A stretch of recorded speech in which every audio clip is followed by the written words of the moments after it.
اعوذ باللہ من الشیطان الرجیم بسم اللہ الرحمن الرحیم رب اشرح لی صدری ویسر لی امری واحلل عقدۃ من لسانی یفقہوا قولی۔ السلام علیکم۔ سورہ الضحیٰ۔ سورہ ضحیٰ مکی صورت ہے، اس میں 11 آیتیں ہیں۔ ایک مرتبہ نبی صلی اللہ علیہ وآلہ وسلم بیمار ہو گئے۔ 2-3 راتیں آپ نے قیام نہیں فرمایا۔ ایک عورت آپ صلی اللہ علیہ وآلہ وسلم کے پاس آئی اور کہنے لگی، اے محمد صلی اللہ علیہ وآلہ وسلم، معلوم ہوتا ہے کہ تیرے شیطان نے تجھے چھوڑ دیا ہے، نعوذ باللہ۔ 2-3 راتوں سے دیکھ رہی ہوں کہ وہ تیرے قریب نہیں آیا۔ یہ عورت ابو لہب کی بیوی ام جمیل تھی، اور یہ حدیث صحیح بخاری کی ہے، جس پر اللہ تعالیٰ نے یہ سورہ نازل فرمائی۔ والضحیٰ، قسم ہے چاشت کے وقت کی۔ چاشت کا وقت اس وقت ہوتا ہے جب سورج بلند ہوتا ہے اور پورا دن چڑھ آتا ہے۔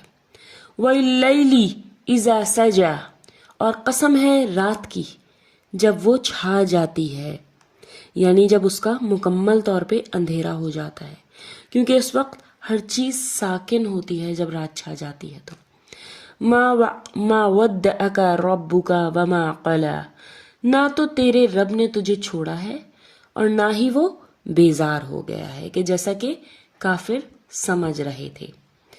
وَلَلْآخِرَةُ خَيْرٌ لَكَ مِنَ الْأُولَى، یقیناً تیرے لیے انجام، یعنی آپ صلی اللہ علیہ وآلہ وسلم کے لیے انجام آغاز سے بہتر ہوگا، کیونکہ آغاز میں بہت ساری مشکلات کا سامنا تھا، لیکن انجام جیسا کہ آج آدھی ساری دنیا پر اسلام کا غلبہ ہے، تو اس حساب سے کہا جا رہا ہے، یا آخرت دنیا سے بہتر ہوگی، دونوں ہی مفہوم اور معنی اس کے نکلیں گے۔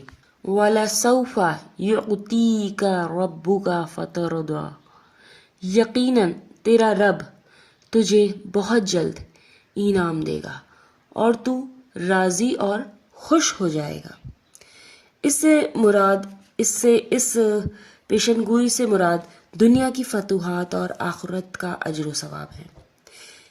اس میں وہ حق شفاعت بھی شامل ہے جو آپ صلی اللہ علیہ وآلہ وسلم اپنی امت کے لوگوں کے لیے کریں گے، اور ان کو وہ حق ملے گا۔ الم یجدک یتیما فآویٰ، کیا اس نے تجھے یتیم پا کر جگہ نہیں دی تھی؟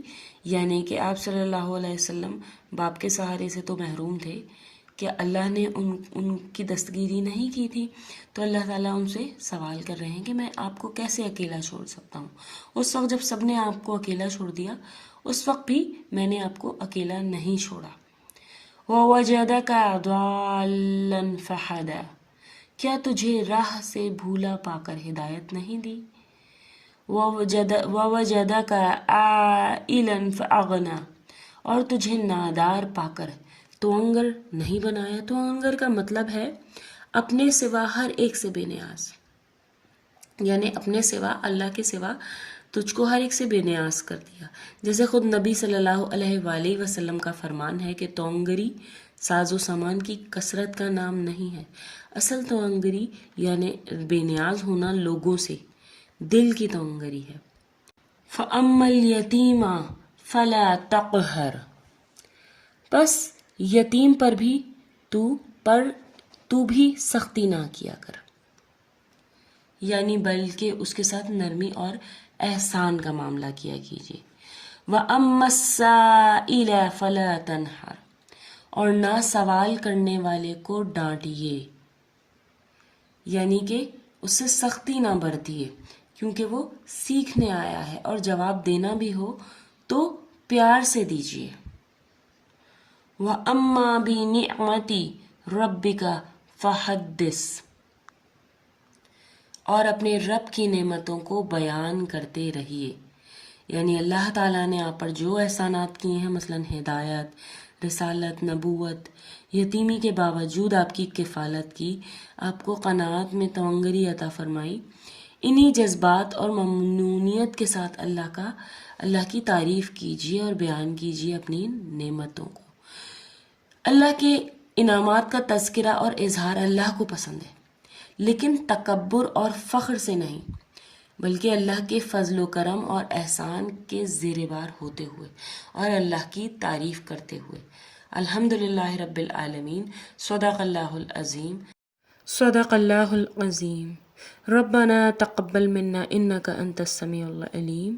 السلام علیکم ورحمۃ اللہ وبرکاتہ۔